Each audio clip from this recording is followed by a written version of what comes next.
Getro, for those of you who are unfamiliar, is a SaaS company focused on helping VCs help their portfolios. Turns out that most of our customers, most of the people we work with, are in the position of head of platform or head of talent at their respective VC funds. And so what keeps them up at night is how to help their founders sleep better. And for us, the problem we really solve is around talent. And so over the past couple of months, as the market dynamics have begun to change, we've heard a lot of questions from our customers about how they can best support their founders and their portfolio companies in uncertain, changing economic times. So we have invited three really amazing panelists here today to really talk about this changing investment landscape and how investment funds and VCs can help their founders. So today we are joined by three panelists who will have the chance to introduce themselves in just a moment. First, Oliver Libby, who's managing partner and co-founder of HL Ventures and founder of the Resolution Project, which is a really fascinating, high-impact social entrepreneurship initiative. We have Lauren DeMeuse, who is currently executive in residence at 8VC, another one of our customers. But previously, she was CEO and COO at Rome Analytics, and before that was CIO and Chief of Staff at Palantir Technologies, which many of you know about.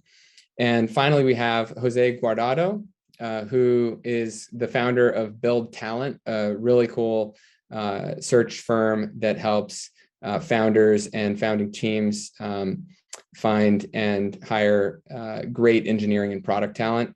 But previously, he led platform for both Y Combinator and Andreessen Horowitz. So really lucky to have these three folks with us today. And we're just going to dive right into it. I'm going to stop my screen share and ask each of you to speak a little bit about your relevant experience coming into this conversation today. And I'll just start with Oliver maybe, and then maybe to Lauren and then Jose. Who are you and what experience do you bring navigating economically uncertain conditions, either as a founder or as an investor? We'd love to hear from you. Yeah, well, hey, everyone, and really glad to be here. Ted, thanks so much to you and to the Getro team and the other panelists, Lauren and Jose. Great to be here. Look, I think for us, we're a little unusual in that we've been around for about a decade and a half. And so my partners and I have managed through some really challenging economic times. We had the dubious privilege of launching our firm into the teeth of the global financial crisis and managing through that. All the various vagaries and kind of strangeness of the intervening 10 years. We launched actually our growth and opportunity fund directly into the teeth of COVID, and we're even out there now in the current environment.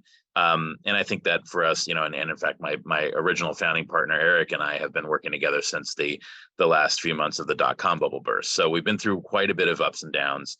And I think that positions us well. I mean, as investors, turbulent times tend to be a place where there is a lot of opportunity.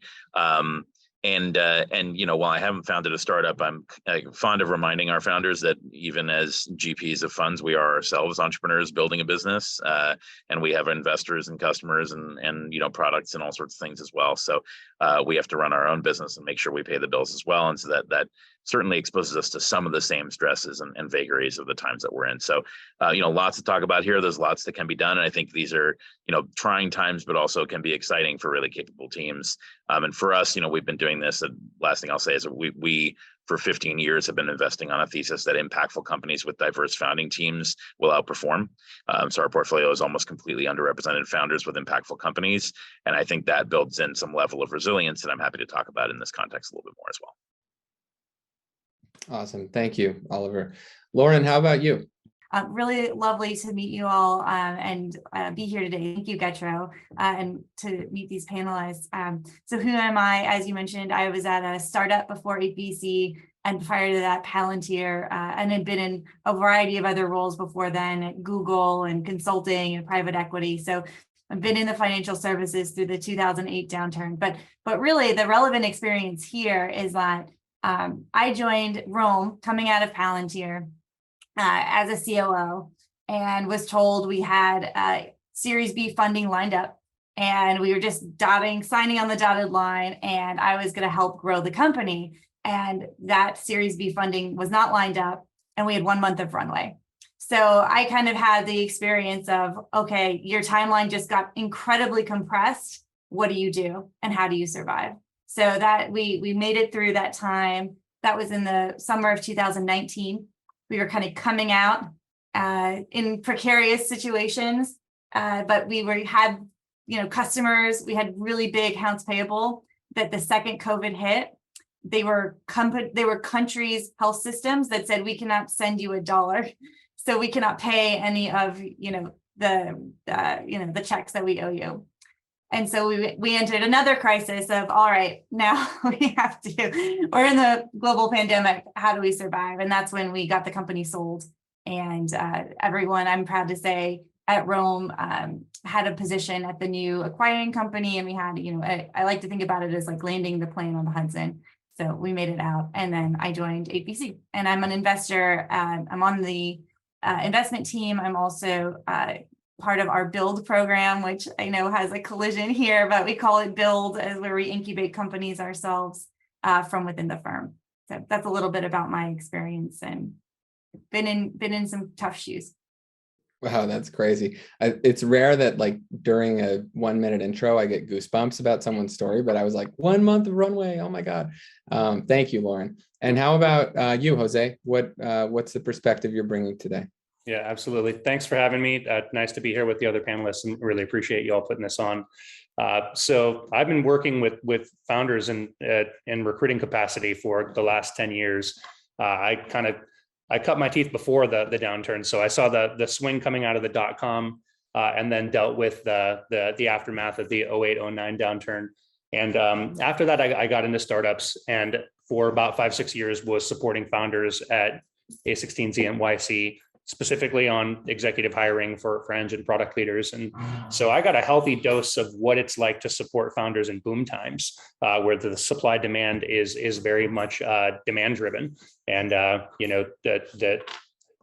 competition for top people is very intense. And then I decided to do my own thing right around the time that the COVID hit. And so I recruited my co-founder out of his $1 billion startup and asked him to come and join me sort of right as things were going crazy. And we had a handful of founders that we were working with at the time who had either kind of like started conversations before or just decided that they were going to charge straight through and hire despite. And in one instance, I remember it was a company that was very close to obtaining a Series A. They had $2 million in seed funding, and they needed us to help them find a head of engineering. And they kind of came to us and said, we're not sure we're going to get this money when we thought we were going to get this money. Like, will you work with us and then bill us later, like if we're able to raise the Series A? And we did. We worked with them. It was eventually a positive outcome, and the markets picked back up in a few months. But having now worked with 50 plus founders on these types of projects since 2020, and seeing like the market kind of come back and then disappear a little bit. And then referencing projects that I'm working on right now, I think I've got some very recent, visceral and real experience on supporting these founders, like when it's going bad. And so I'm glad to be here and happy to talk about some of this stuff. Awesome. Thanks, Jose. Well, I think we're going to have a chance to extract some wisdom from each of you, but I'd love to kind of go back to Lauren, the story you told at multiple points. I'm just so interested to hear, like, based on that recent experience you had coming into this role, 1 month of runway, and then, landing the plane on the Hudson, and now being in this executive in residence role at 8VC, like, what advice are you giving founders, given how fresh and intense that must have been? Like, what are you telling founders to do and not to do as we're looking into, these sort of changing market dynamics? Trying to help them see urgency as an opportunity and not create panic, but also say, look, if you are seeing that you think you wanted to fundraise in 6 months and now you need to stretch it 18 months, you have the time to do it. You just have to make some different decisions. And so that's been the message. Just, you have the time. Let's look today. What would it really take to extend that runway and do it now, and not wait till you've got 4 months and you're in a panic. And really try to set that expectation. I think a lot of places are doing a beautiful job of this. Like, I don't need to reinvent the wheel. Craft Ventures has like some lovely materials. So I just tried to, point people to other really good operators' perspectives, but just trying to get a sense of, this is the time. You have the time now, and it will quickly start depleting. And it seems like the portfolio is responding. I think everyone is looking at their runway. Everyone is looking at these numbers and saying, okay, what has to happen? If I had to go back to myself at 1 month, even then, we were able to shake the trees and get some bridge funding, but I probably would have been even more egregious in my cuts then. It took, we made it work. But if I had to go back to Lauren, I'd say even what you thought was egregious wasn't egregious enough. Like, you needed to be even more brutal in what you were cutting to keep that runway extended. Oliver, I'm kind of curious, how does that land for you with 15 years plus of investment experience now with all these different diverse founding teams? Like, does that resonate with the same kind of advice you give founders? Yeah, certainly. I think a lot of that, we've certainly said similar things. For us, we've been kind of sharing a few things. I think, number one, just reminding founders, the panic in the air tends to become really palpable and change the way people make decisions in ways that are not helpful, right? So you want to take the situation seriously, but not panic, because almost never do you make good decisions when you're in a place of panic and reading, YC's latest, exhortation of their hundreds of founders to suddenly manage towards profitability, which is hilarious to me. It breeds an atmosphere of like, oh my God, everything's coming apart. The point is, even in a down economy, people still buy things. If your product is good, people will still buy them. It may extend the length of time, but it's a real test of what you're doing and whether people actually want to buy it. And there are still transactions. There are still raises that happen. I think it's about also understanding times like the last couple of years where it was go-go fundraising and almost any terms worked. And we were seeing, we saw a deal fall apart just a couple of weeks ago that was an uncapped safe note as a Series A. Like, we just have to understand that stuff isn't going to fly right now. But being really creative with structuring and with all the tools that are available, do you have early holders that would sell now at a slight markup and thereby, create a really interesting transaction for new investors that wouldn't technically be a down round, but where they're getting a break on price? Could you do more sophisticated structuring and use of other tools that wouldn't normally be, front of mind, because you can really save the situation by doing that. How tight is your relationship with your board? Let's make sure that you're really all getting along, because you're going to be maybe in a storm buffeted ship here. And, it's good when the command team all get along and have transparency and have all the information that's necessary rather than playing hide the ball. How are you thinking about retaining your key talent and supporting them through a difficult time, right? I think I see Jose nodding vigorously. Churn is the enemy. It is really expensive to replace good people, not just because you have to pay up for it, but also because you lose all the institutional knowledge. So this is a really, I think, Lauren, it's a balance with, making the really steep cuts if you need to, but also not like throwing the entire infrastructure away that you've worked really hard to build. And it's always a balance to understand what that is and be really disciplined about that. Yeah, that definitely lands. Jose, I'm curious, in your introduction, you talked about your rich experience being in this platform talent role, sleeves rolled up on the investment side, helping founders during boom times. And now, you've gone independent, may not be boom times. And I'm curious, what, how your advice for founders differs from a portfolio support perspective. Like Oliver, I think, was highlighting some really powerful insights from an investment perspective, but from a portfolio support perspective, when you're thinking about talent, how have you experienced this differently? Yeah, that's a great question. The rubber hits the road at like what type of support you actually can offer operationally. I think all the VC firms have some kind of talent function and want to enable success in some way, want on sort of how hands-on people can be. And I think like for a firm like Oliver's or for Andreessen Horowitz, who's really like built around operational support, like they can come to the table and like offer, whether it's like, here's candidates, here's search firms, here's comp guidance, et cetera, like really being there all the way to like, I'm on a search right now with an investor from Cotu who is on every search call.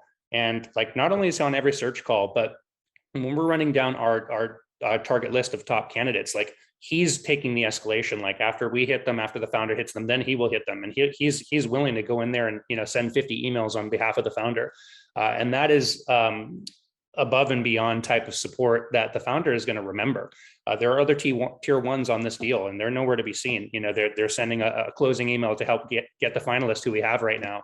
But like, there's sort of night and day level of support. Not everyone can do that, I understand. But there are like one-to-one types of ways that you can support. And I think that's what I'm talking about here, which is not really scalable. And then there are one-to-many ways that you can support. And I think that's more of the platform concept. Like, how do you serve multiple customers at once? And, I think there are different levels of commitment there as well. What I saw at YC was they have a software engineering staff of 10 or 12 people who are great engineers. They can build anything they want. And so like what they built is work at a startup to help their early stage companies get their first few hires for free through this platform. They also have the outlet of Hacker News to be able to promote that.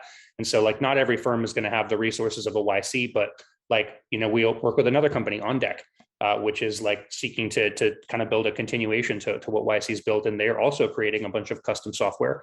And so like, I think a lot of VC firms will hesitate to sort of step into that operational realm of like, now we're actually building custom stuff that we have to maintain and maintain the level of quality for. But, I think those are where opportunities exist. And, that's a way to go sort of one to many.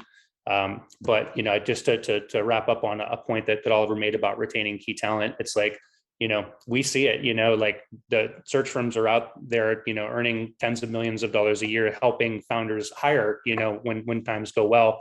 And it would seem sort of a unfortunate circumstance to undo all that work that you've done in a reactionary move. But like every company's in a different spot. Some companies are facing existential dread here. Others have just raised money and have a clear runway. Some are in the middle. And so like, there's not one sort of advice that fits all. But like, if you're not sort of staring death in the face right now, lots of opportunities for making the ship more resilient. Jose, I completely agree with you that it's very much so like case by case. And what's key to me is that this is an opportunity to actually potentially access really good talent that perhaps wasn't as accessible previously. On the flip side, I think it's of the utmost importance to be realistic about your team and look at performance and not be afraid to churn if there is a potentially better fit, or, like this is the time to be pretty brutal as far as, are we keeping underperformers, and like being very, very decisive about that, because the trade-off could be bringing in a real rock star that wasn't available before. And so I think that's just being decisive, taking advantage of the opportunity in both directions. Yeah. And I mean, look, one of the trends in VC that I think is happening now that I'm really in favor of is something that both of you have mentioned also. And we are certainly among the kind of like crazy practitioners of this, which is hands-on support for portfolio companies. I mean, there was a raging debate for 20 years about, how hands-on or hands-off should you be with your, with special unicorns, and are you just getting in the way? And did you pick the wrong ones if you really have to help them? I think a lot of people on the call here are probably on board with the idea that actually like Sherpa, like for an Everest expedition, it's good to have people who've done this before, who have been around, and now's the time to really over-index on being there for your portfolio companies, because if you can be, you can avoid some easy errors and also just have the transparency to help them make good decisions.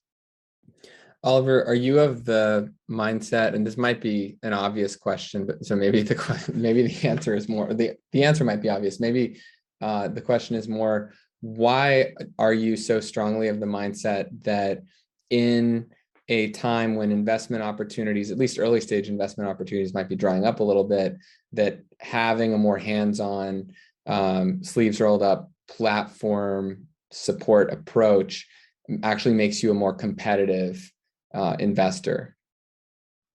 Yes, you're right. That's an obvious answer for me. Like, I think, well, first of all, like, I'm not sure that the investment opportunities are drying up, right? I mean, there's still lots of companies out there. And by the way, our sector, unlike hedge funds, we don't get redemption requests from our LPs. So most of us raised recently. It's not to say that everyone's spending like a drunken sailor, but like there's still a lot of money in VC. And so, prices may come down and deals may become more structural and complicated and interesting.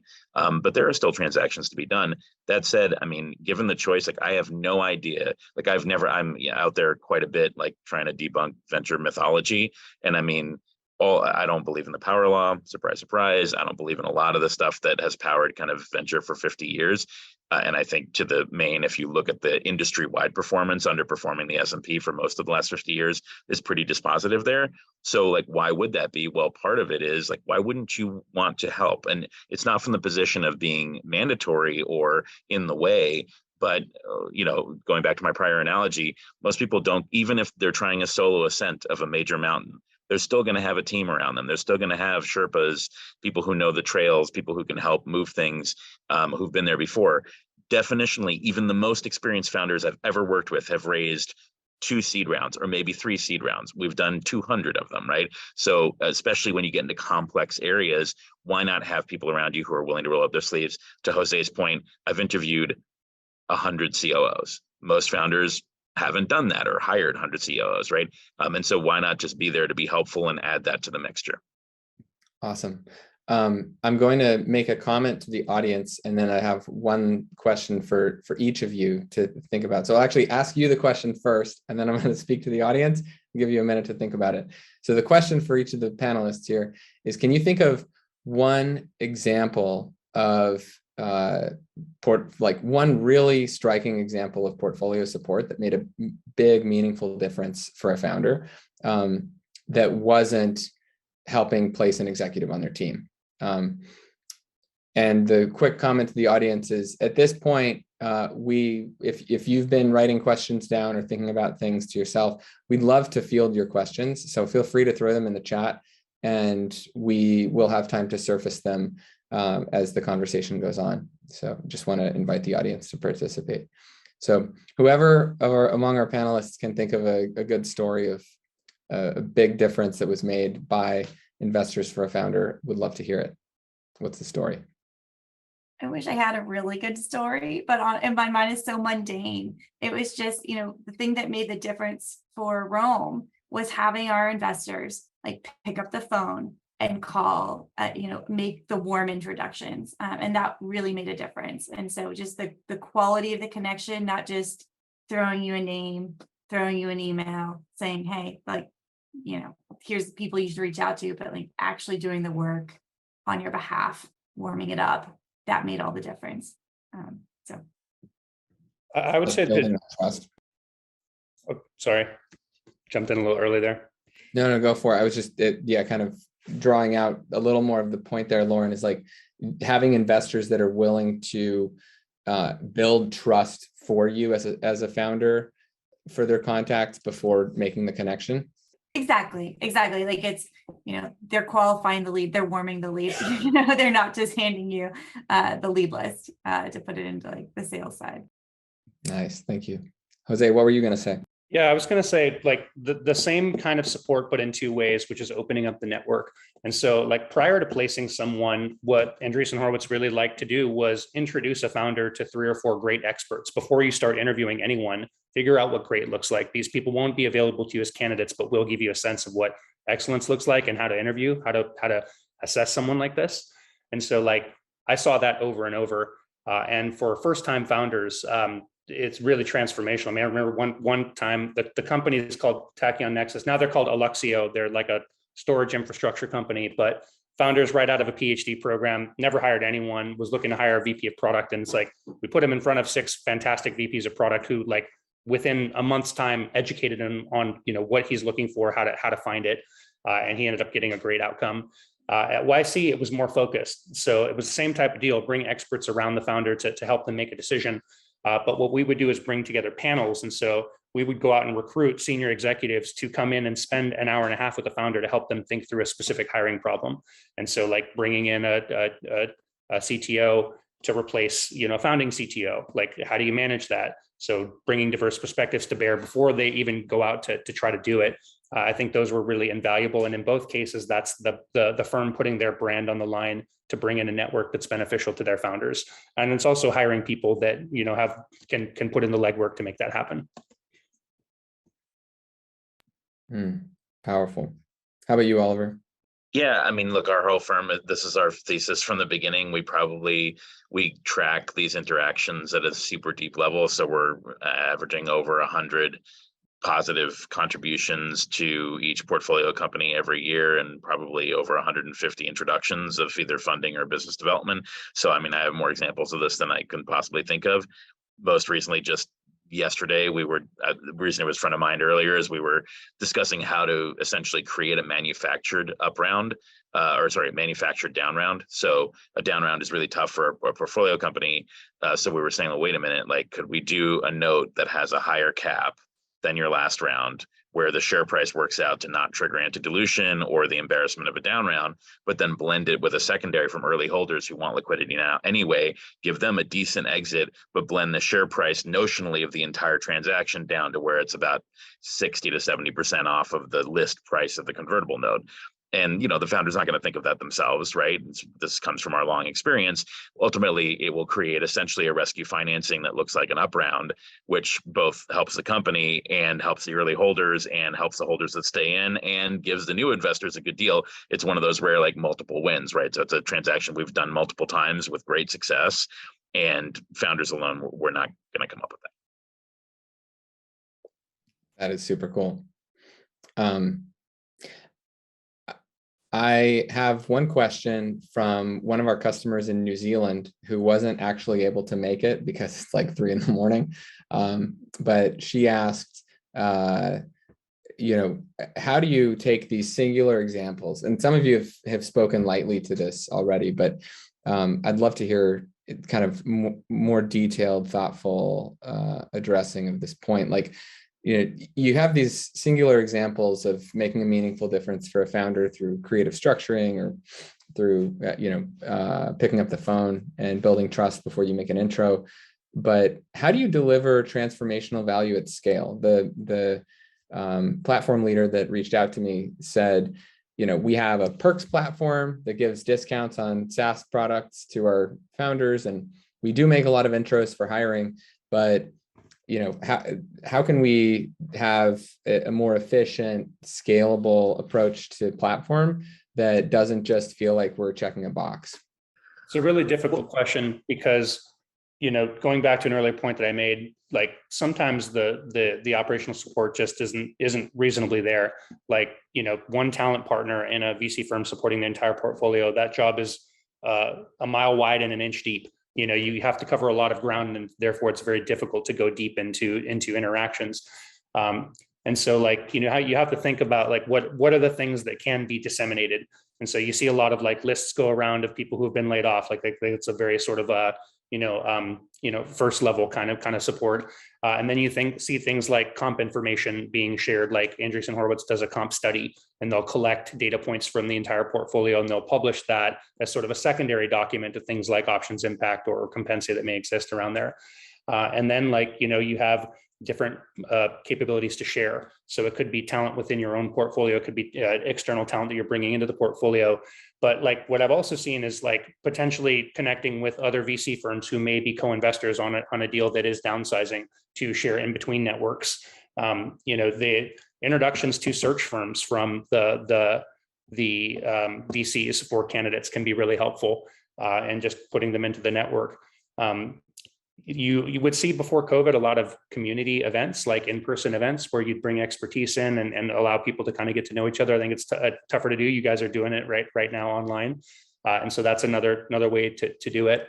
But managing a community, like if you're gonna start a community, you really have to invest in it. You have to feed that community, you have to nurture that community, and so you need to have kind of a strategy around it, and that will take you deep. But it is kind of one of these eternal questions. How do I scale myself infinitely?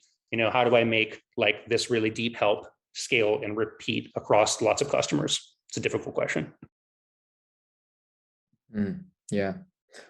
Would you agree, Lauren, that it's a difficult question? Well, I was gonna say, I'm gonna guess like Oliver and like 8VC are like slightly different ends of the spectrum, because we really don't try to scale a platform. And I think there's a question of, we're not quite founders fund, but we're certainly leaning that direction. And so the way that I think about it is, in a world where we're not trying to really be a platform services, but like what can be valuable? How do we scale that? Like what is authentically useful from our team to our founders for the partnership that's at 8VC, and then make sure that that's happened in a prioritized way rather than scalable way. That's kind of how I would frame it. And I do think we've leveraged a lot of different, we built tools to do that. So Affinity, if you're familiar with Affinity, which is a CRM tool that came out of 8VC's build program, because we wanted a better way to be able to manage those pieces, or standard metric, like scaling the portfolio monitoring so that you can have that prioritization input. So we certainly have taken a software approach, but with the end goal is not necessarily scaling a platform as much as making sure that if we look at like the axes, it's like who needs our help and who is impactable, like who could actually do something with the help, and trying to focus that energy on those and that quadrant. Yeah. Oliver, do you also, oh yeah, go for it, jump in. Well, yeah, and I have to agree, Lauren, with your thoughts. And by the way, like I think, my kind of vision for the future of VC is not that everyone looks like you guys or everyone looks like us. We work actually frequently with your team in New York and Kemi Scotty and the crew. And I think it's, when you syndicate deals, maybe the idea of the future is that you should want, like every syndication should have a platform specialist firm in it, so that someone is doing that really deep systematized work.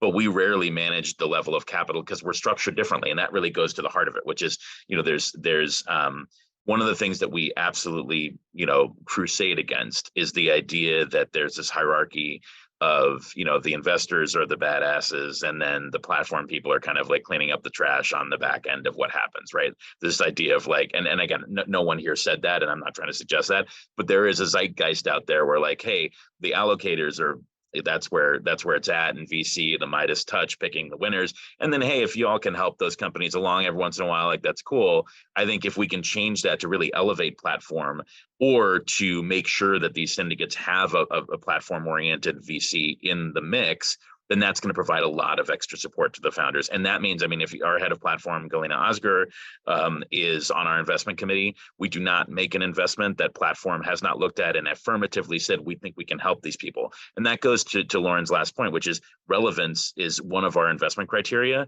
We meet founders that we think are going to do great, but that we probably won't be able to help very much, and we pass on those deals.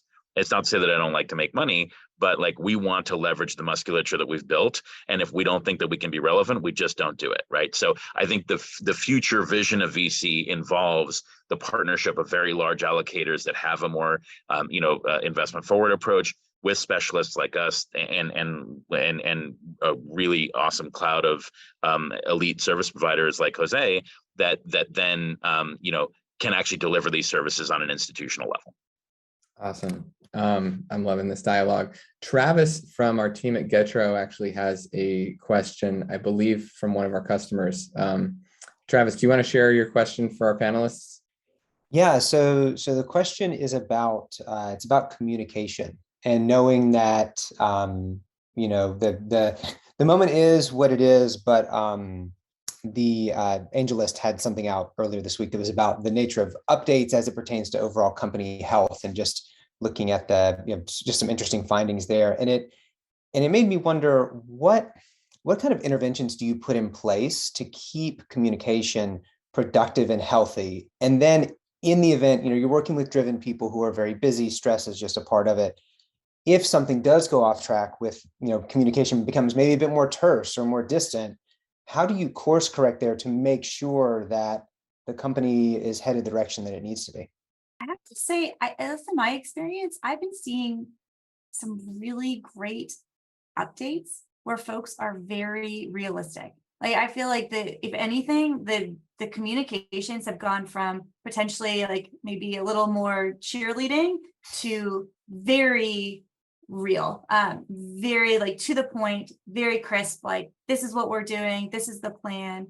And it's welcomed, and it certainly builds trust, I think, to see that sort of like we're going to show you the things that really matter and focus on them and be kind of meticulous in those points.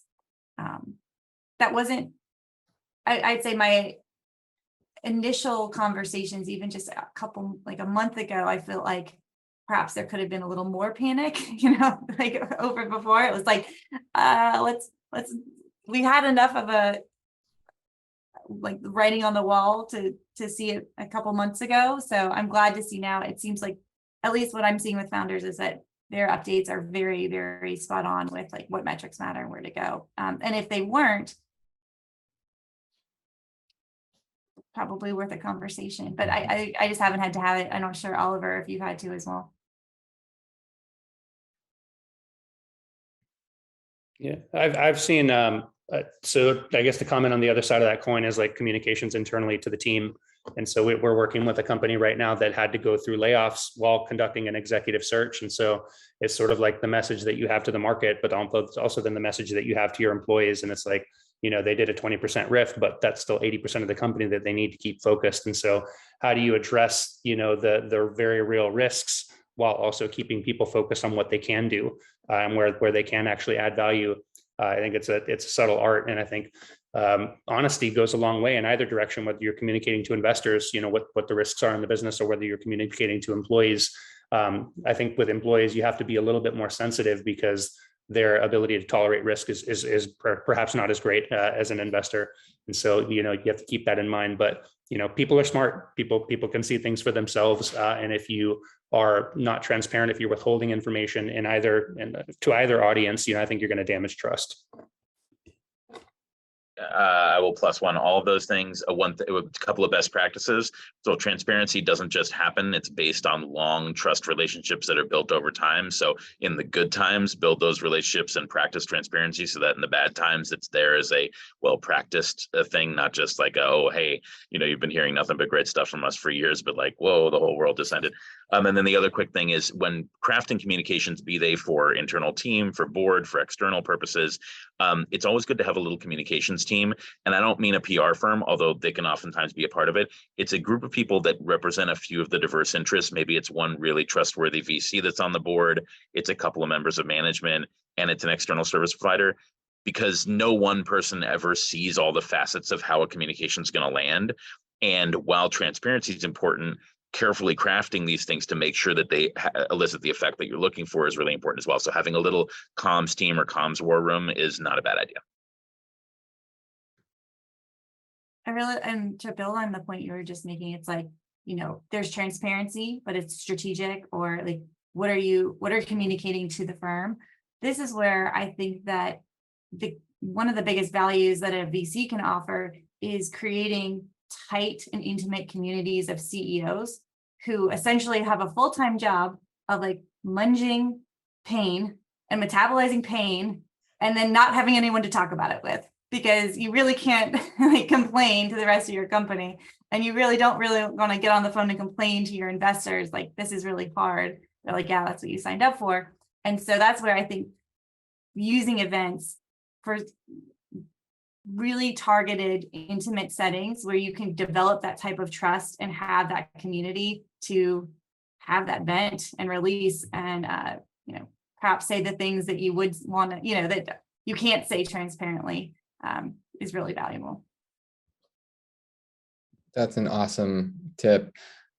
We have just a couple minutes left on the clock before folks in their lunch break and get back to the hard work that they're doing. I'd love just a quick popcorn round. If there's anything you haven't said, most of the people who are here and listening to this are leading talent or platform at their fund, but very few funds are as developed as Andreessen Horowitz, Y Combinator, HL, or 8VC in terms of the approach they're taking. So many of our listeners are earlier on in the process of building their portfolio support strategy. What's like the one piece of takeaway advice you'd send to any new-ish platform leader at a VC fund going into this? Well, I'll start by saying the work you're doing is incredibly important. I would suggest more important than company picking or underwriting, despite the fact that that's also really important. Your work will last longer and be more impactful and help keep the companies on the straight and narrow. So, you should have a voice in the investment process, or at least a view into what's going on. And, you should be very, the work that you're doing with portfolio companies, particularly in challenging economic times, will make an enormous and measurable difference in performance. So, stick to it, and thanks again for listening. Yeah, I would say, leverage the partners in your firm to be more influential with founders. Sometimes you can give great advice, but it's not necessarily listened to. Whereas when coming from the investing partner, it can carry a little bit more weight. So to the extent that you have this, you can garner the support of your firm when in support of founders. I think it can be a powerful addition. And I think do what you say you're going to do. If you tell somebody you're going to follow up, if you tell somebody you're going to help with them with something, do it to the best of your ability, and that will build trust with founders. They will remember that. And the last thing I will say is that, one hire, it may be just another hire for you throughout your sort of the year that you're working, but it can be transformational for that company if it goes right, and that executive comes and really takes the company to another level. So never underestimate the contributions that you're making to these founders. I was just going to say, I loved the points made earlier today that you don't have to do everything yourself. Build the syndicate, find the right places where you can bring in capabilities, and maybe it's hourly, whoever you can bring in to help support folks. It doesn't have to all be from within. You can still provide a lot of value just being that layer of coordination. And then finally, I think it's all about authenticity. What is authentic for your partners to give? And what is truly their competitive differentiation, and lean in on that, and try not to, it's so easy to try to boil the ocean. What is authentic to that firm, and define that, and let that be their North Star. Amazing. Well, on that note, I just want to say thank you so much to Lauren, Jose, Oliver, the three of you, for joining today, sharing your wisdom, your perspective, your experience.